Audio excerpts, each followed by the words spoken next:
Mesdames, Mesdemoiselles, Messieurs, je vous souhaite la bienvenue à une autre édition de Ici, c'est hockey.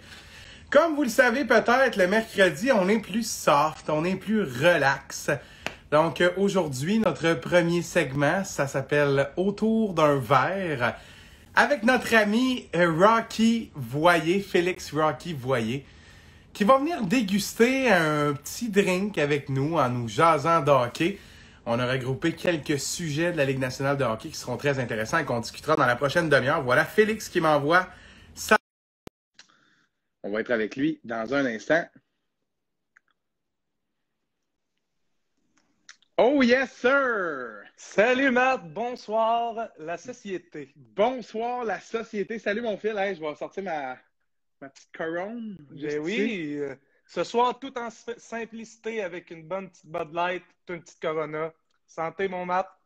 Santé mon ami. Un plaisir de boire une petite bière. Écoute, on se mentira pas, les gars de la Poche Bleue nous ont un peu inspirés avec leur concept d'après-match. Puis on s'est dit, c'est vrai, tu sais, en plus, nous deux, on est des bons chums. L'habitude de prendre une bière, on s'est dit, garde, comment on pourrait transmettre ça de manière à ce que ce soit sympathique? Je vais juste baisser un peu ma lumière, hein, parce que c'est un peu orange. Bon, de même, c'est moins pire. Bon. Donc, Phil, on va commencer avec un premier sujet léger. On va faire un lien avec l'entrevue que j'ai réalisée avec ton grand ami d'enfance, Zach Lavigne, lundi. Parle-moi un peu de Zach. Tu as eu l'occasion de passer un an aussi à Jonquière, de le voir un peu jouer avec les Sags. Ça fait des années que tu le connais. Parle-moi de Zach comme joueur de hockey. Comment tu connais ce gars-là? Ben Zach, en fait, c'est assez simple. À la base, Zach, c'est un travailleur acharné, très, très, très exigeant envers lui-même. Donc, tu sais, ça date pas d'hier qu'il se couchait à 8 heures pour être en forme à pratique à 5 heures le matin le lendemain. Hein? Dès Atome, puis oui, c'était ça. Puis ça a toujours été ça. Puis c'est ce qui a fait qu'il est devenu un très bon joueur de hockey. Je suis pas inquiet pour son futur s'il garde toujours cette ardeur au travail-là. Je pense qu'il va trouver sa niche quelque part, j'en suis certain. Puis on a déjà eu plusieurs conversations à propos de ça ensemble en dehors des ondes. Et c'est un point de vue qu'on partage, en effet. Avec une éthique de travail comme ça, ce gars-là a toutes les chances de son bord pour pouvoir un jour gagner sa vie avec notre merveilleux sport national. On salue Marie-Lou Bonenfant qui dit « Hey, les commentateurs dans le chat, on la salue Marie-Lou. On espère que tu vas avoir le goût de rester un peu plus longtemps avec nous que juste quelques secondes pour écrire ton commentaire. » Débouchez-vous une bière, là. Débouchez-vous une bière. On est mercredi, tranquille. Puis là, Phil, c'est l'heure de ton gros sujet. Rapidement, après ce petit lien avec l'entrevue de lundi. Tu nous as préparé un dossier, là. Je vais appeler ça comme ça. Tu as pas mal d'infos sur la classique. J'appellerai pas la classique hivernale, mais la classique au lac Tahoe qui s'en vient en fin de semaine, préparée par la Ligue nationale de hockey. Tout un spectacle qu'on va avoir droit. C'est dans l'État du Nevada, si je ne me trompe pas. Et je te laisse la parole, mon cher, pour nous en dire davantage pendant que je bois ma bière. Exact. Donc, on sait depuis quelques années dans la Ligue nationale, c'est une tradition de disputer des matchs, d'organiser en fait des matchs à l'extérieur. Puis, c'est en fin de semaine que ça se passe cette année du côté du lac Tahoe. Donc, c'est une première cette année parce que ça ne va pas se faire dans un stade de football ou de baseball. Comme traditionnellement, alors en raison du COVID, cette année, c'est différent. Et samedi, le 20 février, à 3h, c'est Avalanche contre Golden Knights. Puis dimanche, il y a deux games. Dimanche, c'est Flyers contre Bruins. Donc, ça va être assez intéressant de voir. C'est au lac Tahoe, c'est fait. C'est comme un peu, la Ligue nationale voulait faire un retour aux sources cette année avec ce concept-là, un concept un peu... on va dire rétro aussi. On dirait que la Ligue nationale a aimé ça cette année, le concept rétro avec les gilets et la classique hivernale. Fait que, il va y avoir deux petites cabanes style cabane de bois comme vestiaire pour chaque équipe. Les joueurs, ils vont devoir prendre leur douche. Pas après le match, ça va être à l'hôtel, ça va se passer. Donc, dans le boss, ça va schlinguer. Parce que les gars vont partir de l'hôtel en autobus, vont arriver, vont juste avoir le droit de mettre leur stock, vont embarquer sur la glace. Là, ils ne passeront pas plus de temps que ça sur le site. Exact. Ben, ils vont passer du temps dans les vestiaires qui sont conçus pour eux. Mais on s'entend que la Ligue nationale part de zéro là, avec ça. Là. Ils s'en vont. C'est pas comme d'habitude où il y a déjà les ressources nécessaires pour du sport professionnel. Exact. Parce qu'habituellement, c'est déjà dans un stade, pas de hockey, mais on a déjà des estrades préconçues. On n'a qu'à ajuster le stade pour du hockey, créer une glace et tout ça, ce qui est quand même quelque chose de complexe. Mais là, comme tu l'as mentionné, ce qui est intéressant, c'est que c'est un site où il n'y avait pas un stade à la base. Donc, on crée de toutes pièces le décor. Est-ce qu'il va y avoir des spectateurs? Il n'y a pas de spectateurs cette année. Pas de spectateurs, OK. COVID oblige. Et justement, c'est un peu pour ça qu'ils ont décidé cette année de sauter sur l'occasion de disputer.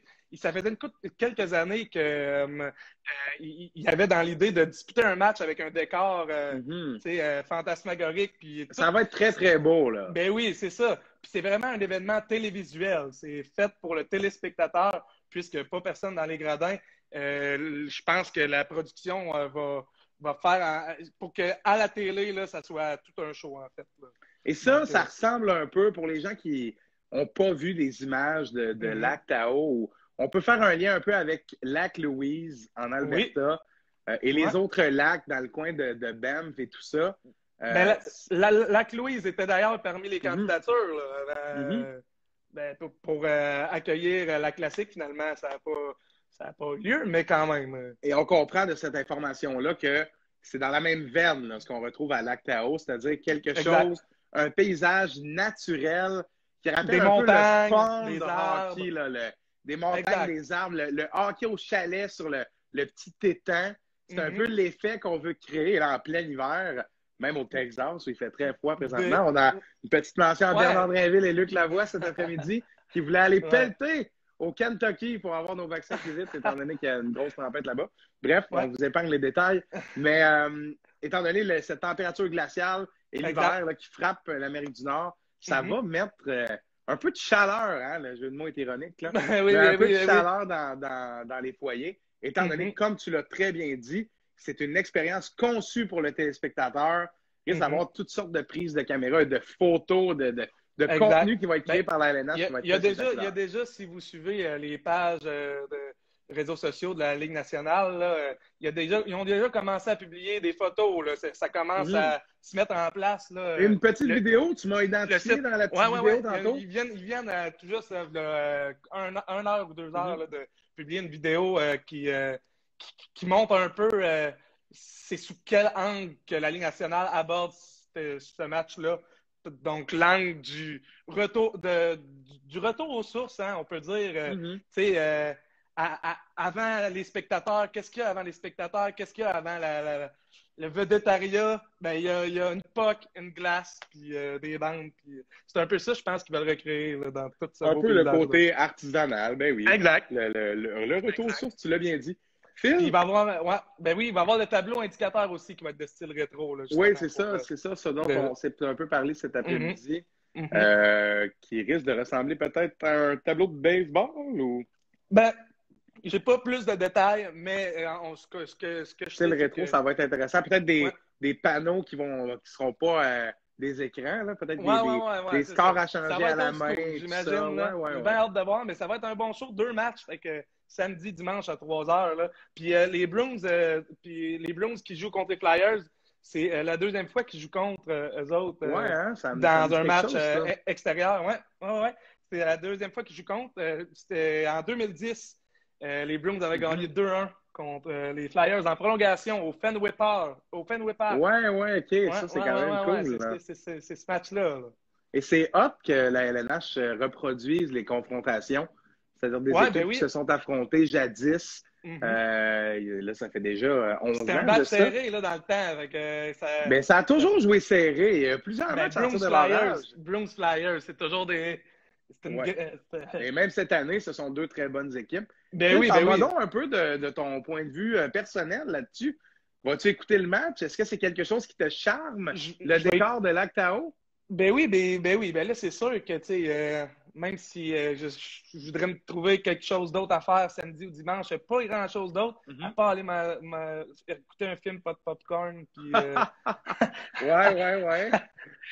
Fait que non, je vais me contenter. Non, je vais écouter ça, je pense, avec intérêt. Je vais checker comment, justement, ils ont organisé ça cette année. Puis je pense que ça va être le fun, justement. Puis en plus, c'est deux matchs qui opposent deux bonnes équipes. Là, fait que je pense, à coup sûr, que ça va être un bon spectacle. Ça va être intéressant aussi de comparer les codes d'écoute avec les derniers matchs extérieurs. Ben oui. Savoir si la Ligue nationale ramasse plus de gens alors qu'il n'y a personne dans les spectateurs ou pas, ou moins de gens. Moi, je vais être honnête avec toi, je vais faire un peu l'avocat du diable. C'est pas quelque chose qui me charme particulièrement les matchs à l'extérieur. Je trouve ça très intéressant qu'on fasse l'effort. Je regarde ce qui est fait, le contenu autour, mais est-ce que je vais regarder le match? Par exemple, les classiques hivernales qui avaient lieu le 1er janvier, pour moi, ce n'était pas un impératif de regarder le match. C'est toujours le fun de voir les images, de voir le but gagnant, ou différents trucs qui sont différents, étant donné que la surface glacée est de moins bonne qualité. Des fois, il neige, des fois, il se passe toutes sortes de choses. Mais je te dirais que cette année, j'ai vraiment hâte de voir s'il va y avoir quelque chose de différent. J'ai hâte de voir si ça ressemble trop à un stade conçu de toutes pièces.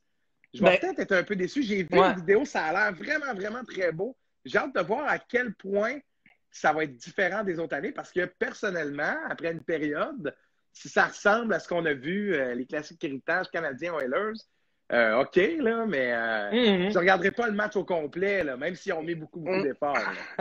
Non, ben c'est sûr que ça va être un autre spectacle, ça va être totalement différent. Pas de partisans, premièrement, ben là, on s'y habitue, hein? On s'y habitue, mais non, je pense que c'est sûr que le match en tant que tel va être bon. Reste à voir si le décor autour va apporter un embellissement assez grand pour attirer les téléspectateurs. Mais moi, je pense que oui, honnêtement, je pense. Écoute, le monde a tellement peu de choses à faire que, regarde, une game de hockey en après-midi comme ça, avec un concept original. En fait, deux même, tu sais. Ben oui, un samedi, un dimanche. Fait que c'est sûr que ça reste une game de hockey au final. C'est vraiment du happening que la Ligue nationale crée autour. Mais c'est pour entertainer le monde. Puis je pense que non. Dites-nous dans le chat, là, si les quelques personnes qui sont là, dites-nous dans le chat si vous allez regarder le match après toutes les infos qu'on vient de vous donner par rapport à cette classique hivernale. Est-ce qu'on peut l'appeler comme ça, Phil? Classique hivernal, ben là, c'est deux matchs, fait qu'on va dire... on va quand même la classique hivernale de deux matchs. On va dire ça comme celle-là. Exact. J'ai bien hâte de voir ça. Ça va être sûr que je vais intéressant. me prendre une bière aussi, peut-être. Mais peut-être un petit popcorn aussi, vu que c'est hivernal. Ben là, on a le droit chez nous, fait que oui, un petit popcorn. Antoine Provencher, qui est le concepteur de nos belles intros, qui nous dit « Tu m'as vendu hein? ». On espère qu'il va regarder le match. Matt Latour qui dit « Je comprends rien au hockey, mais je vous aime, nous aussi, on t'aime. » Puis là, j'espère que regarder le podcast, ça va peut-être te faire comprendre un peu plus. Maxime Charbonneau qui dit « Good job, les boys! » Merci dans le chat de vous impliquer, c'est super le fun. Ben oui. Puis, Boston contre les Flyers et qui d'autre? C'est les Golden Knights contre l'Avalanche. Ouais, c'est ça, exact. C'est ça. Puis c'est le premier match. Samedi, là, c'est Golden Knights Avalanche à 3 heures. Puis Will Jerv qui dit « Sir, vous l'écoutez les fous. » Ben, toi aussi, Will, tu lâcheras un peu ton sel. Bon! Fait que Phil, on va enchaîner avec un sujet... J'ai pas de mots pour ce sujet-là. Parce que ça a tellement été abordé de tous les angles et de toutes les manières, à quel point c'était ridicule, et je pèse mes mots. Je parle ici de la triste histoire d'Alex Galchenyuk, bien, les 2 tristes dernières années. Son histoire n'est pas si triste que ça, mais les 2 dernières années sont assez mouvementées, je pense que c'est le mot, pour Alex Galchenyuk qui a fait 7 équipes sur papier, 6 équipes dans la Ligue nationale véritablement. Ben, en fait, 5 parce qu'il n'aura pas joué pour les Hurricanes. Ouais. Et si c'est hockey, mon cours de marketing, ben ça c'est sûr, par exemple. Je serais un bon prof d'université pour jaser de hockey. Cours de hockey, 2 crédits. Bon, mais, excuse-moi, là. Donc, Alex Galchenyuk, 6 équipes. Ben oui. Pourquoi, là? Là, on se parle entre toi et moi. Là. C'est pas facile. C'est pas facile. Mais pourquoi? On en a parlé un peu cet après-midi. Ouais. C'est quoi? C'est en dehors de la glace, son coup de patin ou ses efforts? Ou les trois? Je t'écoute. Je sais pas si ça peut être un heureux mélange des trois, là. Hein? Peut-être un melting pot de de mauvaises choses qui font en sorte que son jeu. Il peut pas. Pourtant, ce gars, tu sais, à la base, Alex Galchenyuk, c'est un gars qui a du talent. C'est un gars qui a du talent, Ben c'est oui, indéniablement. très bon lancer, il peut être très payant sur un avantage numérique, mais écoute, son coup de patin, peut-être son. Puis c'est sûr qu'en faisant autant d'équipes en peu de temps, après ton nom, il est quasiment scrappé. Et puis, même si les équipes ne savent pas les détails autour de lui, pourquoi tout le monde se débarrasse de lui comme une vieille paire de bobettes, même s'ils ne savent pas pourquoi exactement il se fait échanger, ils ne prendront plus le risque de le prendre. Là, il va peut-être avoir sa chance avec les Leafs. Je pense qu'il y a un préparateur physique de l'équipe ou un membre du personnel qui avait l'air à dire que Galchenyuk pourrait combler une place sur un troisième, quatrième trio. Fait que ça reste à voir, mais écoute, je suis sans mots, moi aussi. C'est quand même exceptionnel. Puis un peu du... Vas-y. Non, j'allais dire une niaiserie. Devrait devenir guide touristique. Ouais, il est pas loin, en tout cas. Guide touristique de l'Amérique du Nord. Ah, il a fait une coupe de place. Manque d'effort et d'énergie sur la glace. Ben oui. Ça, c'est sûr, manque d'effort et d'énergie sur la glace, mais est-ce que, je fais l'avocat du diable encore une fois, c'est un peu ma job là, pour que ça soit intéressant. Est-ce que ce gars-là n'est pas un peu malchanceux aussi? Parce que je comprends, là, mais des gars qui ont des problèmes de travail dans la Ligue nationale de hockey, il n'y en a pas 10, là. Il y en a bien plus que ça. Puis il y a beaucoup d'équipes qui trouvent un moyen soit d'accepter que le joueur est moins dévoué puis se repose sur les côtés plus positifs, soit qui essaient de s'en départir, mais qui ne peuvent pas pour des raisons contractuelles. Will Jeff qui dit commandité Air Miles, ouais, ça c'est un call qu'on a beaucoup vu, sûrement pris par quelqu'un d'autre, Will, hein? Mais qui est un grand amateur de hockey, là. Saluons-le, Will Jeff. Est-ce que c'est ça, ce gars-là n'est pas un peu victime du fait que c'est très, très serré dans la LNH? Le plafond salarial, le nombre de contrats, parce que je comprends, là, mais je comprends. Mais oui, puis en plus, cette année, avec toutes les contraintes salariales, puis le COVID, puis tout, le hockey est devenu, on dirait, encore plus une business. Puis là, cette année, lui, c'est un vrai pion là, dans le business. Là. Tu te fais te trimballer d'un bord puis de l'autre, puis ça n'arrête plus, mais... Ben, pour que même les sénateurs... Ouais, ben oui, c'est ça. Un sénateur qui est un club d'un bas fond qui tu sais, veulent l'échanger. Qui se dit peut-être qu'un gars de même faisait juste le quatrième trio, là. Puis là, je regarde ton frère qui dit si vous regardez son année de draft, tous les choix avant lui étaient aussi des flops, peut-être une année de malchance. En effet, il y a Nel Yakupov. Ouais. Ben oui, c'est vrai. Ça n'a pas donné grand-chose. Écoute, c'est quand même le deuxième meilleur buteur, là. Le deuxième meilleur pointeur ou le meilleur buteur, si je ne me trompe pas. Le premier pour les matchs joués de sa cohorte de repêchage. Et ce gars-là, c'est quand même pas un flop. Là. Il y a 600 matchs dans la LNH. C'est quand même... je pense que du moment qu'il s'est fait échanger, après ça, ça a été une question de timing. Puis oui, c'est sûr qu'il y a un peu de malchance de timing. Puis à chaque fois qu'il rebondissait dans une équipe, on dirait que ça ne fitait pas. Puis je suis d'accord qu'il a pu peut-être avoir un peu de malchance là, autour de son aventure. Là, parce que, tu sais, il est quand... Oui, peut-être qu'il ne fait pas la job, mais il est quand même pas si mauvais que ça, je pense, pour faire 6 équipes. En tout cas, mais il y a définitivement des choses qu'on ne sait pas. Pour qu'il reste dans la ligue. Pour qu'il reste dans la ligue, il doit avoir de quoi. Le monde croit. Il y a du potentiel, mais tu sais, en tout cas, c'est bien embêtant dans son gars. Oui. Et d'après moi, avec Toronto, on va peut-être avoir une chance parce qu'on sait que cette équipe-là aime beaucoup les has-been ou les joueurs qui ont déjà eu de bons moments. Je pense à Nick Petan, ancien choix de première ronde. Choix de première ronde à l'époque de cette équipe de Winnipeg qui se ramasse à Toronto sur un 4e trio. Je pense à Joe Thornton qui est là. Je pense à Wayne Simmons qui n'est pas un joueur fini. Jason Spezza. Mais ce sont tous des joueurs qui ont déjà eu des moments plus glorieux, disons ça comme ça. Et Toronto aime ça, je pense. Qui est plus jeune. Et plus jeune. Et ça pourrait peut-être... Toronto aime les Russes aussi. Il y a Mikheyev, il y a aussi un autre attaquant, le 85 ou 95. Je me rappelle pas de son nom. Mikheyev, quand il joue contre le Canadien, moi, je trouve il patine dans ta barouette. Ouais. Ça va peut-être le relancer, sans faire sans être péjoratif. J'espère pour lui. On lui souhaite, là. On lui souhaite quand même. Ben oui. On peut bien en rire, mais en tout cas. C'est quand même notre petit bébé, Alex Galchenyuk. Moi, je me rappelle quand il a été échangé au Coyote contre ce cher Max Domi, qui lui aussi... qui est rendu Josh Anderson. Ouais, qui est rendu Josh Anderson, solide. Donc, qui a valu la peine. Je pense qu'on s'en est bien sorti. Déjà qu'on a pu avoir Domi pour Galchenyuk.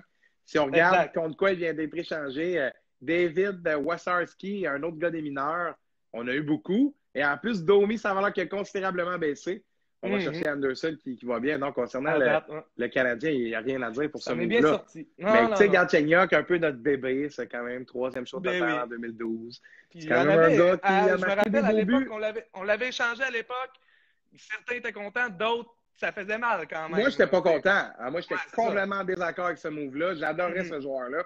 Je le trouvais paresseux, mais j'adorais son one-timer en avantage numérique. Je sais bien qu'il n'y a pas un très bon jeu de pied, là, mais c'est le genre de gars qui pouvait te marquer un gros but, pas nécessairement quand t'en as besoin, mais un gros but spectaculaire une fois de temps en temps, quand même des bonnes mains.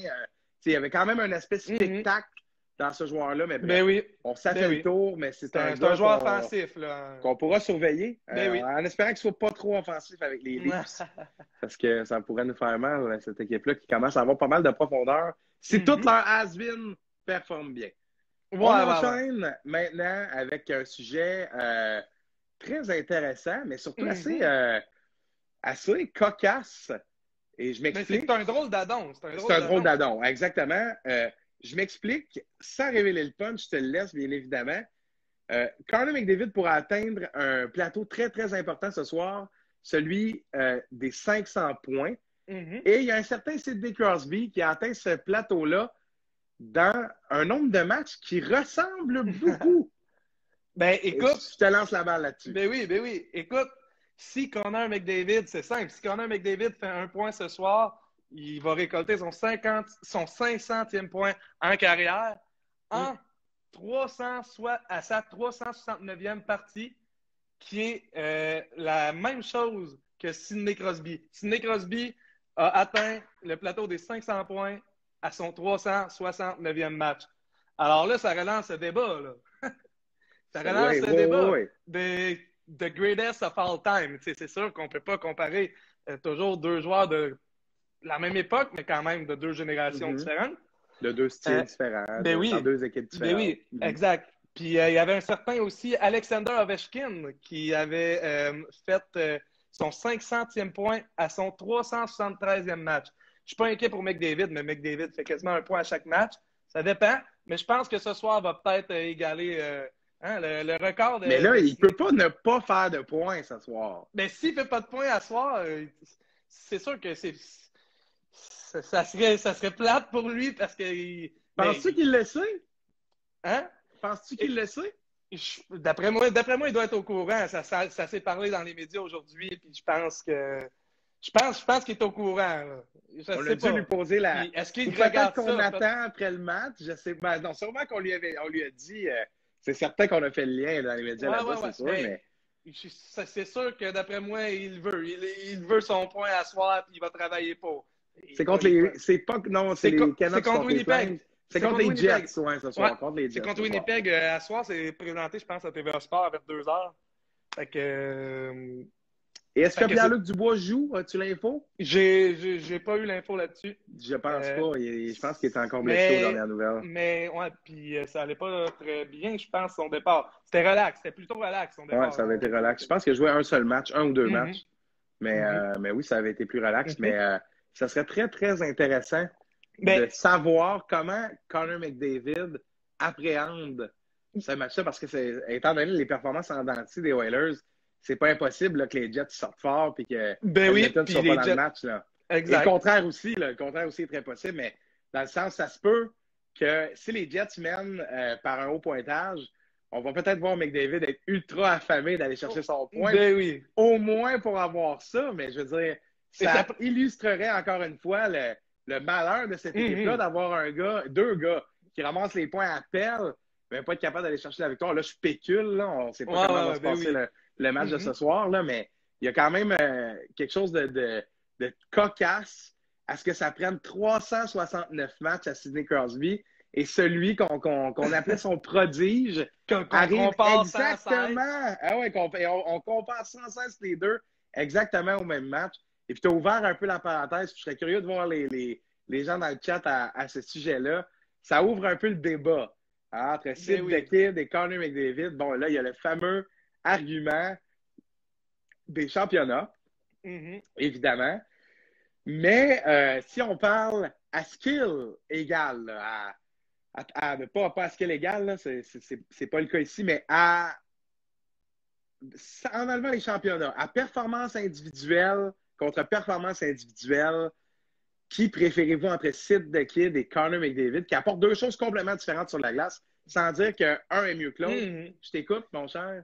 Ben, je suis bien embêté autour de ce débat-là parce que moi, le meilleur joueur va faire gagner. Pour moi, le meilleur joueur va faire gagner son équipe. Puis c'est sûr que au niveau des aptitudes individuelles, McDavid est vraiment, je pense, une coche en haut au niveau des aptitudes, la vitesse, surtout la vitesse. Mais, tu sais, Crosby, je pense, une tête de hockey de même, en tout cas, je suis peut-être un peu vieillot là-dessus, là, mais je sais pas. Je pense qu'un joueur, quand un joueur fait gagner son équipe, je pense que c'est lui le meilleur joueur. C'est 2-2. David l'a pas fait encore. Je dis pas qu'il va jamais le faire. Je pense qu'il va. Je pense qu'à un moment donné, McDavid va bien gagner une Coupe Stanley. Là. Écoute, ça serait ironique. Ça serait ironique que non. Là. Mais oui, comme Antoine dit, un joueur de spectacle, McDavid, c'est sûr qu'il est flamboyant. Là. Sans aucun doute, il est plus flamboyant que Sidney Crosby. T'sais. Mais. Puis là, c'est ça. Ce soir, la statistique qu'on voit qui peut amasser un 500e point au même nombre de matchs que Crosby a amassé son 500e point aussi. C'est assez quand même cocasse. Là, ça prouve à quel point les deux sont dominants. Les deux sont dominants. Et même si c'est pas sur les mêmes trucs, on se rejoint à quelque part. Je trouve que ça envoie un peu ce message-là que même si c'est 2-2 dans le chat, c'est intéressant là, que il y a 4 personnes qui se sont prononcées, puis on a quand même 4 avis complémentaires, on va dire ça comme ça. Même si McDavid est un joueur plus de spectacle, je pense que Sidney Crosby est un joueur de petites choses. Là, je parle encore strictement les choses simples. Les choses simples. Et les petits détails. Moi, j'aime beaucoup les petits détails et que ce soit son amélioration dans le cercle des mises en jeu, de la récupération des rondelles. Ça a l'air tellement simple, mais c'est un joueur de centre qui est capable de récupérer la rondelle. Parce que c'est bien beau marquer des buts, créer des chances de marquer, mais tout part de la récupération de rondelles. Que ce soit de la sortie de zone ou de créer un turnover du côté de l'équipe adverse.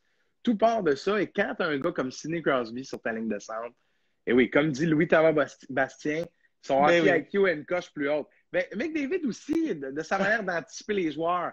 Mais au niveau des petits détails, je trouve que c'est quelque chose de drôle. Et Tom Couture qui dit McDavid me fait penser à Maxime Charbonneau. Tu pourrais nous dire si c'est vrai, mon cher Félix. Ouais, Maxime patine un peu plus vite. Un peu plus vite que McDavid. Ben, c'est très intéressant. Oui. Le débat, il va être éternel, je pense, jusqu'à la retraite de Crosby et jusqu'à la retraite de McDavid. Définitivement, parce que tu sais pas quoi, il risque d'en avoir encore un meilleur qui va arriver. C'est ça la beauté de la chose. Là, je vois des commentaires qui disent chug ta bière, mon Rocky. Ben, on n'aura peut-être pas le choix de finir comme ça. Hein? Ça se peut qu'on finit comme ça? Ben, on va juste se faire un dernier petit bémol sur un dernier sujet que je trouvais très intéressant, les casques des Golden Knights et les différentes couleurs dans la LNH. On en parle rapidement à 1 minute ou 2. Parle-moi des casques gold des Golden Knights et de comment tu trouves ça. Ben moi, je suis toujours pour les idées avant-gardistes. Puis Vegas, on sait que depuis qu'ils ont fait leur entrée dans la Ligue nationale, c'est le show incarné, en fait. Là. Toujours un petit peu un coup d'avance sur, je trouve, au niveau marketing, puis au niveau pour faire, on va dire, être différent, en fait. Là. Être différent, se démarquer. Vegas, leur casse gold, moi, je trouve que ça passe. Il y a eu toutes sortes de commentaires à propos de ça. Mais moi, je trouve que ça passe. Je trouve que ça le dit dans le nom, les Golden Knights. c'est les Golden Knights. Puis c'est sûr que c'était un peu. On n'est pas habitué de voir ça au hockey. On va s'habituer. Moi, je suis confiant. Ben Là. oui, moi aussi. Moi aussi. Puis tu sais, même ça la glace, ça fait. Quand tu regardes de la télévision, là, le casque, ça fait différent. On n'a jamais vu ça. Ouais, C'est non, sûr que vraiment. visuellement parlant, c'est peut-être un choc. Il y en a qui ont moins aimé que d'autres, mais moi, je suis pour ça. Puis il y avait déjà le club école de Vegas, Les Silver Silver Knights. Knights, ouais. Ouais. Les Silver Knights qui avaient leur casque argenté style chrome. Là. Fait que c'est le club d'en haut qui a suivi là-dessus. Puis non, moi, je suis pour ça. Je suis pour le changement, le branding des équipes. Je suis pour de l'avancement à ce niveau-là parce que je trouve que sans se répéter, la Ligue nationale est une ligue qui est très conservatrice. Très conservatrice. Fait que, non, quand des équipes font des moves de même pour justement le spectacle, moi, étant un gars de spectacle, j'aime ça. Étant notre expert du vibe, tu aimes ça. Ben, ça conclut ton segment, mon cher. Très intéressant. Autour d'un verre avec Félix Boyer, ben oui, on va y aller en même temps. On finit ça. Merci beaucoup. Hey,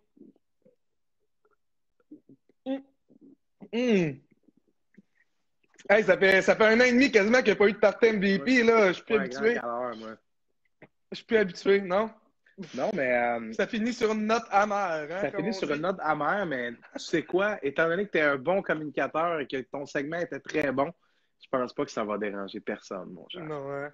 Puis on est des gars, en fait, vu que je suis spécialiste du vibe, on peut se le permettre, une petite bière, là, nous autres, en jasant de hockey.